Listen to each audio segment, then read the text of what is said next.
Shalom saudara-saudaraku dan teman-temanku yang terkasih di dalam Tuhan Yesus Kristus. Kebenaran firman Tuhan pada hari ini yang bertema mengikuti perlombaan untuk menjadi anak Allah. Pernahkah kita menyadari betapa mahal harga jiwa untuk memperoleh keselamatan yang telah dibayarkan Putra Tunggal Bapa bagi kita? Harganya adalah diri Tuhan Yesus sendiri. Harga yang tidak pernah dapat kita mengerti. Ketika Yesus membayar utang kita, itu berarti Dia memikul semua hukuman yang seharusnya kita tanggung, dan kita dibebaskan dari semua hukuman akibat dosa-dosa kita. Bapa tidak mungkin menolak kita. Kenapa bisa gue bilang begitu? Sebab Bapa mengasihi Putra Tunggalnya dan tidak akan berkhianat kepadanya. Bapa menyambut kita sebagai anaknya dan sungguh-sungguh sangat mengasihi kita. Tetapi keadaan kita masih belum bisa bersekutu secara harmoni dengan Bapa. Sekarang yang menjadi tanggung jawab kita adalah mau menerima didikannya agar kita menjadi serupa dengan Tuhan Yesus. Inilah yang Tuhan Yesus katakan kepada kita sebelum kembali ke tempat dari mana Tuhan Yesus berasal, bahwa kita harus menjadi muridnya. Menjadi muridnya artinya kita harus belajar hidup seperti cara hidup yang telah dijalani oleh Tuhan Yesus. Kita tentu tahu Tuhan Yesus pernah berkata kepada kita bahwa kita harus melepaskan segala sesuatu, barulah kita dapat menjadi muridnya. Terdapat dalam Lukas 14 ayat 33 yang berfirman, "Demikian pula lah tiap-tiap orang yang diantara kamu yang tidak melepaskan dirinya dari segala miliknya tidak dapat menjadi muridku." Artinya, kalau kita bersedia mau meninggalkan keterikatan dengan segala hal di dunia ini, selain terikat dengan Allah Bapa dan Anak, barulah kita dapat diubah. Kita harus mengerti dan bersedia mengikuti perlombaan memiliki iman yang sempurna seperti Tuhan Yesus, yaitu ketaatan dan penghormatannya kepada Bapa.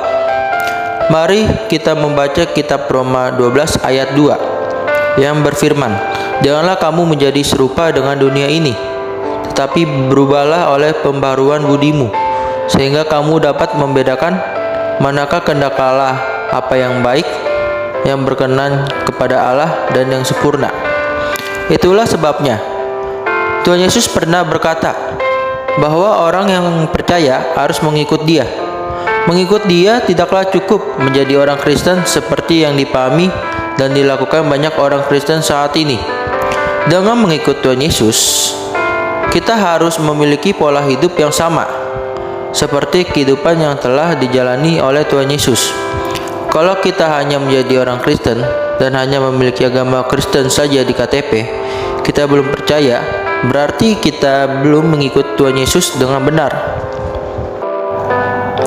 Hendaklah kita tidak berpikir bahwa kalau kita sudah pergi ke gereja dan kita mengaku sebagai orang Kristen, berarti kita sudah menjadi anak Allah.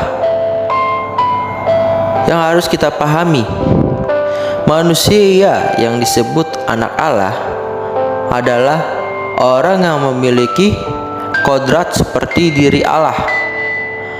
Maka bagi kita, selain Tuhan Yesus membayar harga atau biaya agar kita yang percaya dapat mengikuti perlombaan ini, Ia juga memberi teladan kepada kita bagaimana kita bisa menang seperti Dia telah menang. Allah telah mengorbankan anaknya bagi kita supaya hidup kita bisa meneladani hidupnya yang melakukan kehendak Bapa. Tuhan Yesus telah lebih dahulu mengasihi kita melalui pengorbanannya di kayu salib.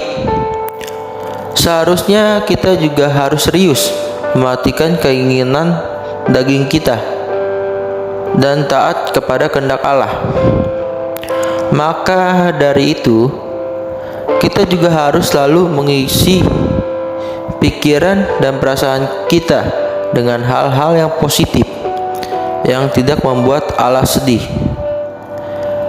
Kita yang sudah menyadari bahwa hidup ini adalah sangatlah singkat, pasti kita akan serius mengubah kehidupan kita untuk menjadi yang lebih baik lagi, agar kita semakin sepikir dan serupa dengan Allah.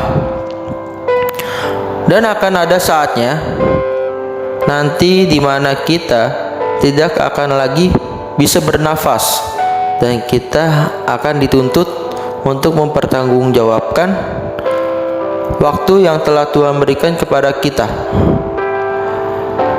Yuk kita sama-sama mengikuti perlombaan untuk memiliki iman yang sempurna seperti Tuhan Yesus, dan kita harus memanfaatkan waktu yang ada, dan sampai suatu saat nanti kita akan menyesal.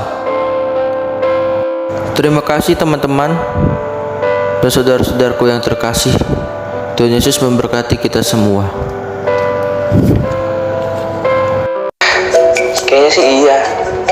Kayaknya sih. Karena tadi gue gak jahat-jahat banget. Masa enggak sih? Harapan gue dan tujuan gue tentu ke surga dong. Harus yakin, karena ya kan nggak mungkin juga ya gue pilih ke neraka. Pasti gue dan lo semua pasti milih juga ke surga gitu.